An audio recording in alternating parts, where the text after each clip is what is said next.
Gentlemen, I'm honored to be joined with you once again. Today we're going to be talking about passports around the world they should outright avoid, like the plague. So I've already covered the European ones quite well on this channel before. But when we look globally, there are several passports out there that people actually advertise to you as being good second passport citizenship diversification options.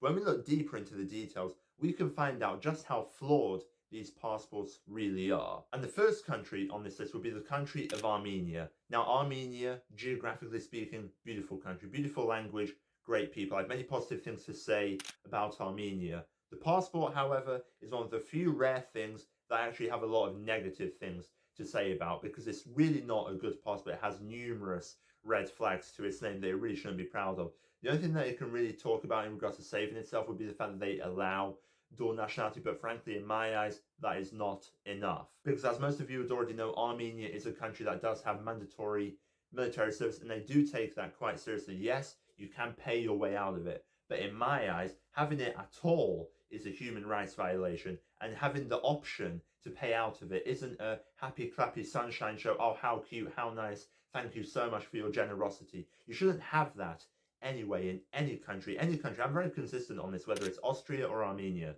I view it as a human rights violation in every country, every single time. But also with Armenia, it goes even a step further, because with Austria, at least you can claim that it's a strong passport.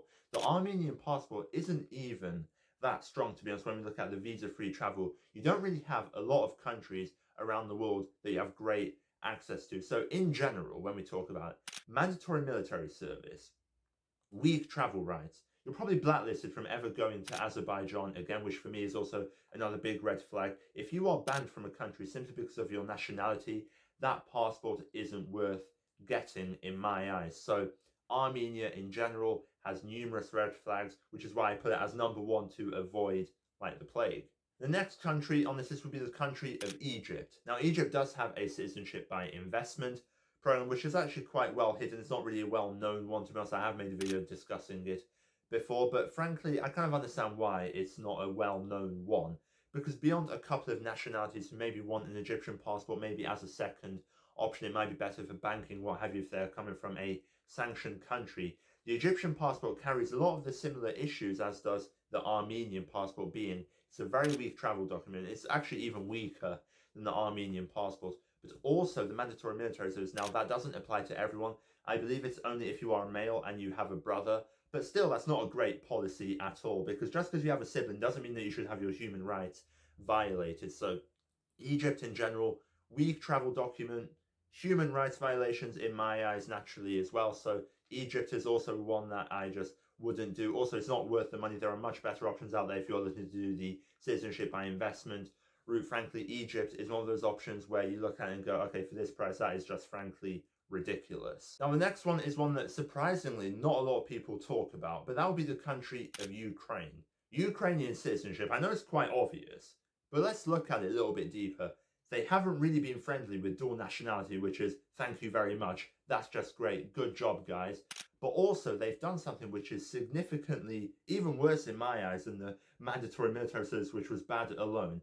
But if you are living outside of Ukraine and you are a male and you are over the age of 18, and your passport has expired, yeah, they're not going to renew that unless you serve your military service in the country. So if you go back to Ukraine and die, then they'll happily renew your passport for you. How sweet. Thank you so much. So that passport in general is just terrible. Also, you're not going to have the strongest passport in the world. Yes, you could get into more countries as a refugee, but frankly, if you're looking to diversify your passport portfolio, you don't really need to become a refugee. That's quite sadistic in my estimate. To do that is quite exploitative. So in general, the Ukrainian passport is one that I don't actually hear a lot of people talk about, but I definitely avoid that one like the plague. Next one, again, how many people are naturalizing here? I actually do know a couple of people who have this passport, and it doesn't really help them that much, to be honest, would be the country of Cuba. Now, the Cuban passport isn't really that strong. You have a couple of visa-free access to a couple of Eastern aligned countries, which I suppose you could take to your advantage. But then it comes with issues. It's a sanctioned country, not as bad as Iran, to be honest, but still it's not the best passport to get if you want to maximize freedom around the world. Also, if you have a strong Western passport with ESTA access to the United States, yeah, you're not going to qualify for that because you are also a Cuban national. In general, it isn't the worst passport in the world, but frankly, in my eyes, the Cuban is an interesting one because it's one that not a lot of people are getting anyway.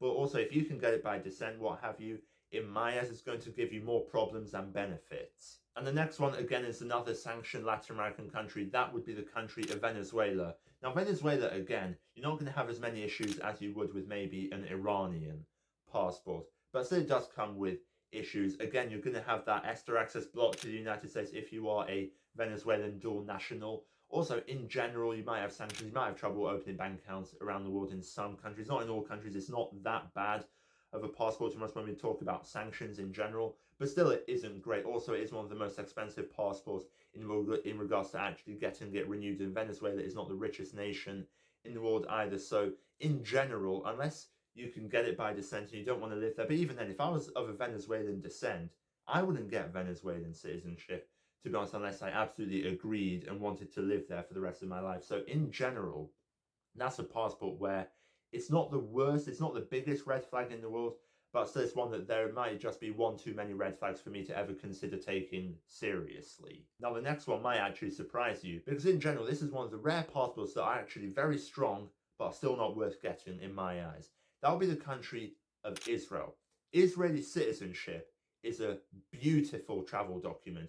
You have no idea how many countries you could enter without a visa. You have connections both to the west and the east. But frankly, if we look a little bit deeper, we can see many issues start to arise. For example, you are blacklisted from several Muslim countries. I don't like that at all. I don't like being blacklisted from anywhere just because of my nationality. You're blacklisted from several countries. Also, with the current situation, who knows what new laws will be implemented that might restrict your personal freedoms. You might have to serve in the military, what have you. So again, in general, that one is sort of a weak point. Also, it depends how you get it. If you are Jewish and you do it through Aliyah, fine, you can have second citizenship.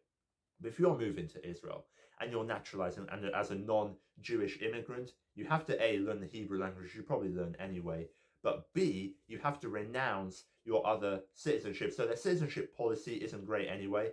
The travel document itself is great, but it comes with so many red flags, so many issues with it. You're blacklisted from countries, military service, bad reputation now around the world due to the actions of the government. Like in general, it's just not one that can save itself by the strong visa-free access unless you're coming from a country like Russia where it might help you a little bit. But in general, it isn't the best in the world. Now, the final one I've actually talked about before in a positive light where I was actually defending this passport, but that would still be the country of Vanuatu because it depends upon how you do it strategically. In my case, would I do the Vanuatu citizenship by investment program? Yes, absolutely. I would definitely do it. But if I only had one passport, maybe I have two passports, right? It wouldn't be my third or second passport that I'd get. It would be the last passport that I'd get, or it'd be the passport if I want to live in Vanuatu forever, then I'd do it then. But it wouldn't be one where I'd get Vanuatu first, because that would cause issues with me looking to naturalize in other countries. It would either be one where, unless I'm in love with Vanuatu and just want to live there, then I'd do it. Or if I'm like getting older at that point and I have no other passport that I want and Vanuatu is still an easy option, then I'd get it as my last passport. But in general, I do believe they're blowing the issues out of proportion. Yes, they have allowed a lot of dodgy people to do a lot of crypto scammers, what have you. But in general, to be honest, when we look at it, there are numerous Western countries that also allow dodgy people into their countries because they have a lot of money. So I think it's quite hypocritical to call out Vanuatu and not some Western countries for that.